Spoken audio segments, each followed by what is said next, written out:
This presentation provides information about evidence bundles and reports for professional leads and subject mentors on the GITEC SKIP programme. This diagram provides an overview of how we assess trainees for QTS.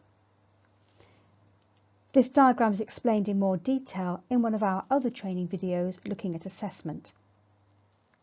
We are focusing here on the evidence bundles and the professional lead review. As you can see, they sit alongside teaching and teaching file, which are largely assessed by the subject mentor, and the trainee logbook, which should be checked by the subject mentor and the professional lead in the school. All of this feeds into the end of placement report. The trainees are required to produce 4 evidence bundles during the course. Bundle 1 is produced at the end of the induction period. Bundle 2 towards the end of the parent placement 1, Bundle 3 towards the end of the twin placement, and Bundle 4 towards the end of parent placement 2. This slide shows more detail about what is expected at each bundle stage. Bundle 1 will take place at the end of induction when trainees haven't yet started teaching and will therefore be based on lesson observations. Bundles 2 and 3 should reflect trainees' growing experience, and Bundle 4 is leading to the trainee recommendation for QTS. I'll leave you to have a moment to read through this slide in more detail.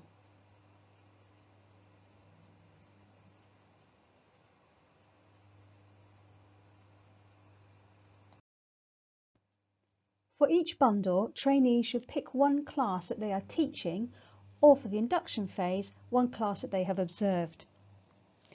They then need to gather data for a series of lessons. 3 or 4 is probably practical.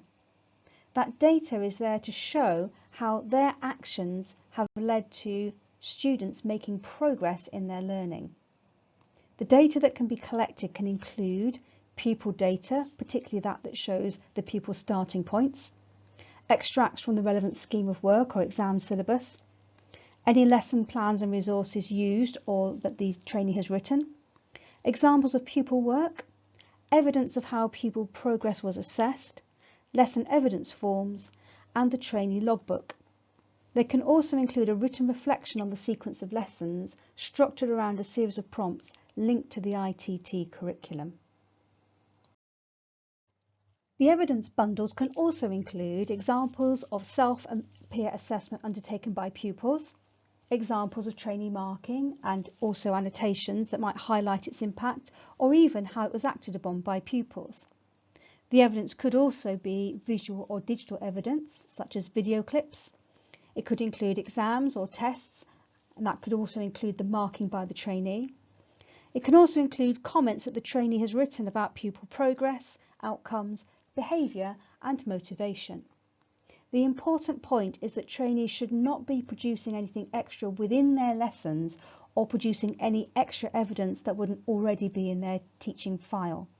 The idea is that they gather evidence they already have in order to have a professional learning conversation with their professional lead. Trainees go into Teams and download a blank evidence bundle file. These are always put up in advance of the bundles being produced. Once they've done that, they then upload this form into their personal area on Teams so that their professional lead can go in afterwards and mark it. We'll now have a look at this form in a little bit more detail. For each curriculum area on the bundle form, there are 2 boxes for the trainee to complete. The first contains a list of reflective questions and the second asks what evidence is being provided.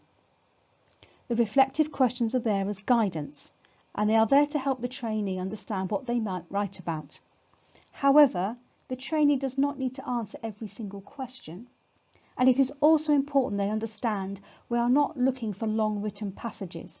In fact, bullet points would be perfectly adequate. The important thing here is to be evaluative. On Teams, trainees, professional leads and subject mentors can all access exemplar bundles to have an idea of what we're looking for from a really good piece of work. Once the trainee has completed their bundle form, they need to upload it to their personal area on Teams. They then bring the bundle form and their evidence to their professional learning conversation with their professional lead in school.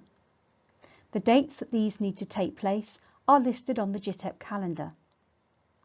Once the conversation is complete, the professional lead can then go into that bundle form and complete the sections at the bottom, which are shown here on this slide.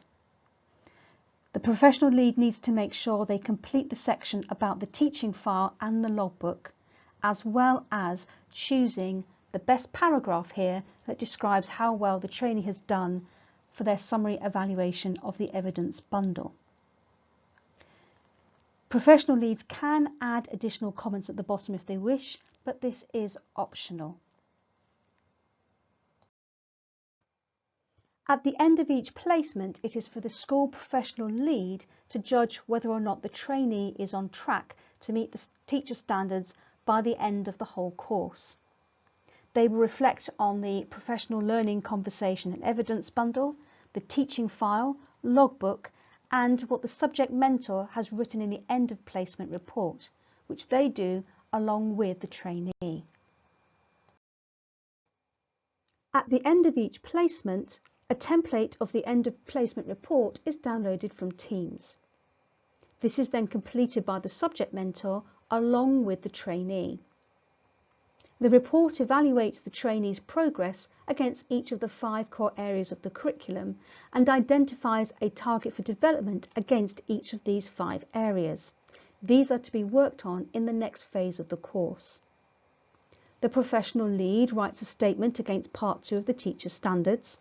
The trainee should write their own reflective comment, and an evaluative comment is included from the subject lead. A copy of this completed document is then in Teams so the trainee, the current mentor and professional lead can see it.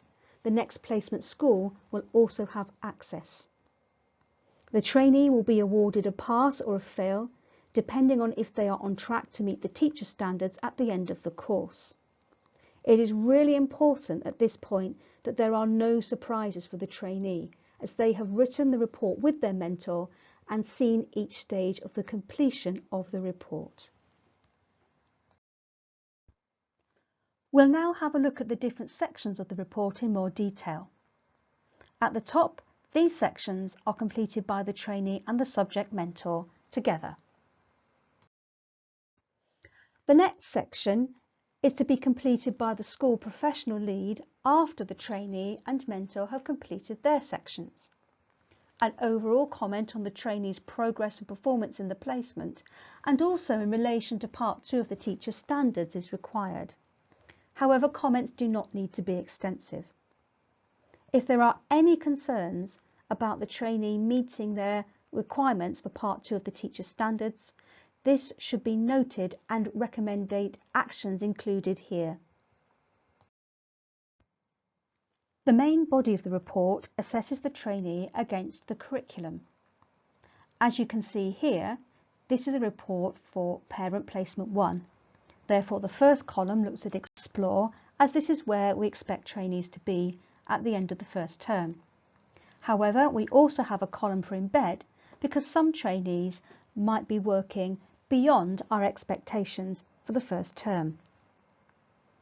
For each of these areas, the subject mentor, working with their trainee, needs to highlight the statements that they think best reflect where the trainee is at the end of the placement.